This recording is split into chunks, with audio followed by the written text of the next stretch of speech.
एक दिन एक व्यक्ति बुद्ध के आश्रम पहुंचा, लेकिन वो आम लोगों की तरह शांति या ज्ञान लेने नहीं आया था। वो टूटा हुआ था, भीतर से पूरी तरह बिखरा हुआ। उसकी आंखों में डर था, उसके कंधों पर वर्षों का बोझ था और उसके चेहरे पर वो थकान थी जो सिर्फ वही समझ सकता है जिसने बहुत समय तक अपने ही मन से लड़ाई लड़ी हो। उसने सुना था कि बुद्ध लोगों को मुक्त कर देते हैं, दुख से बाहर निकाल देते हैं, जीवन का रास्ता दिखा देते हैं, और इसी उम्मीद में वो बुद्ध के सामने खड़ा था। हाथ जोड़कर नहीं, बल्कि लगभग गिरते हुए स्वर में बोला, मैं बहुत दुखी हूं, मुझे बचा लीजिए। लेकिन जो हुआ वो उसकी कल्पना से बिल्कुल उल्टा था। बुद्ध ने उसकी ओर देखा भी नहीं, न कोई सहानुभूति, न कोई सांत्वना, न कोई उपदेश, कुछ भी नहीं। और कुछ देर बाद बुद्ध ने बहुत शांत स्वर में कहा, मैं तुम्हें नहीं बचाऊंगा। ये सुनते ही वो व्यक्ति जैसे अंदर से कांप गया। उसका दिमाग चिल्लाने लगा कि ये कैसे हो सकता है, जिसके नाम से ही लोगों को शांति मिलती है वही बचाने से मना कर रहा है। उसके भीतर गुस्सा, निराशा और अपमान एक साथ उठ खड़े हुए। उसने सोचा कि शायद उसने सही जगह नहीं चुनी, शायद बुद्ध भी बाकी दुनिया जैसे ही हैं। लेकिन बुद्ध का चेहरा अब भी वैसा ही शांत था, जैसे कुछ हुआ ही न हो। और तभी बुद्ध ने कहा, अगर मैं तुम्हें बचा लूं तो तुम कभी अपने आप से नहीं मिल पाओगे। ये वाक्य उस व्यक्ति के भीतर गूंज गया, लेकिन समझ में नहीं आया। वो बोला, तो फिर मैं क्या करूं? मेरा दुख कौन दूर करेगा? बुद्ध ने फिर वही असहज करने वाली बात कही, कोई नहीं।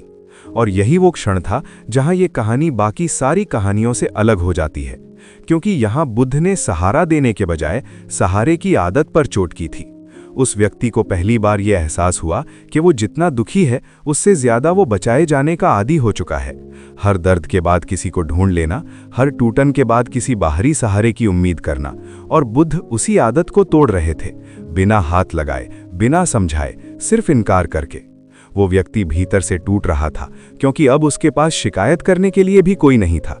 और यही वो खतरनाक शांति थी जहां पहली बार वो अपने दुख के साथ अकेला खड़ा था। कोई भगवान नहीं, कोई गुरु नहीं, कोई समाधान नहीं, सिर्फ वो और उसका दर्द। और यहीं से उसकी असली यात्रा शुरू होती है, क्योंकि बुद्ध ने उसे जो दिया वो जवाब नहीं था, बल्कि एक खालीपन था। ऐसा खालीपन जो सवाल पूछता है कि क्या तुम्हारा दुख सच में बाहर से आया है या तुमने उसे पकड़ा हुआ है।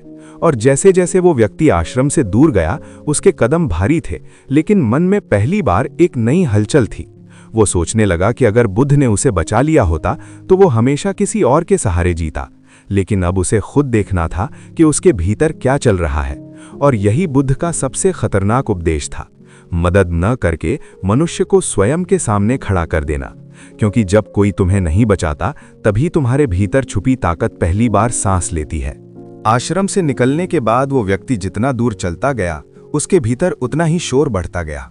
बाहर जंगल की शांति थी, लेकिन उसके मन में विचारों का तूफान चल रहा था। बुद्ध के शब्द बार बार उसके कानों में गूंज रहे थे, मैं तुम्हें नहीं बचाऊंगा। और हर बार ये वाक्य उसे चोट पहुंचाता, क्योंकि जीवन भर उसने यही सीखा था कि जब दुख असहनीय हो जाए तो कोई ना कोई सहारा मिल ही जाता है। कभी माता पिता, कभी समाज, कभी भगवान, कभी कोई गुरु। लेकिन आज पहली बार किसी ने साफ मना कर दिया था। और ये मना करना साधारण नहीं था, ये ऐसा था जैसे किसी ने उसके भीतर छुपी सबसे कमजोर जगह पर उंगली रख दी हो।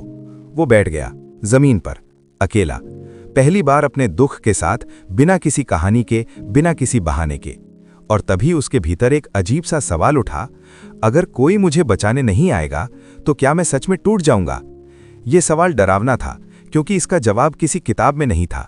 वो अपने अतीत को याद करने लगा, हर वो क्षण जब उसने किसी न किसी को दोष दिया था, परिस्थितियों को, लोगों को, भाग्य को, और हर बार खुद को निर्दोष मान लिया था।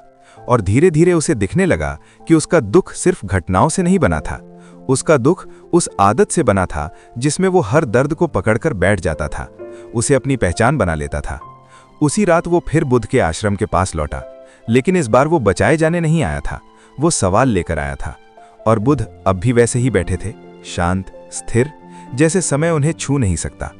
वो व्यक्ति बोला, अगर आप मुझे नहीं बचाएंगे तो फिर आप यहाँ क्यों हैं? बुद्ध ने आंखें खोली और पहली बार सीधे उसकी ओर देखा। और उस दृष्टि में कोई दया नहीं थी, कोई कठोरता नहीं थी, बस स्पष्टता थी। बुद्ध बोले, मैं रास्ता नहीं हूं, मैं आईना हूं।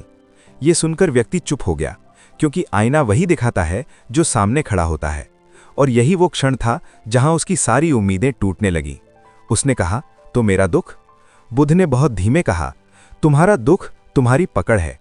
और ये वाक्य सुनते ही उसके भीतर कुछ हिल गया, जैसे कोई पुरानी दीवार दरकने लगी हो। बुद्ध ने आगे कुछ नहीं समझाया, क्योंकि समझाना फिर से सहारा बन जाता, और बुद्ध सहारा नहीं देना चाहते थे। वे उसे अकेला छोड़ देना चाहते थे, अपने ही सच के साथ। वो व्यक्ति कई दिनों तक आश्रम में रहा, लेकिन बुद्ध के पास नहीं बैठा। वो बस देखता रहा, पेड़ों को, लोगों को, अपने मन को। और धीरे धीरे उसे एहसास हुआ कि उसका मन हर खाली पल में किसी न किसी दुख को पकड़ लेता है, जैसे बिना दुख के वो खुद को अधूरा समझता हो। और यही सबसे खतरनाक आदत थी, क्योंकि इंसान दुख से नहीं, दुख से जुड़ी पहचान से बंधा होता है। एक शाम उसने देखा कि बुद्ध किसी घायल पक्षी को भी पकड़कर नहीं रख रहे थे, बस उसे सामने रखा और छोड़ दिया। और तभी उसे समझ में आया कि बुद्ध का न बचाना क्रूरता नहीं थी, वो स्वतंत्रता थी। क्योंकि जो पकड़ा जाता है वही दुख बनता है, और जो छोड़ा जाता है वही मुक्त होता है। लेकिन इस समझ तक पहुंचना आसान नहीं था। उसका अहंकार अब भी लड़ रहा था, अब भी कह रहा था, मुझे अलग तरह से समझाया जाना चाहिए था। और यही कहानी एक नए मोड़ पर पहुंचती है, क्योंकि अब दुख कम नहीं हुआ था, बल्कि और साफ दिखने लगा था। और जब दुख साफ दिखने लगे, तभी असली परिवर्तन शुरू होता है।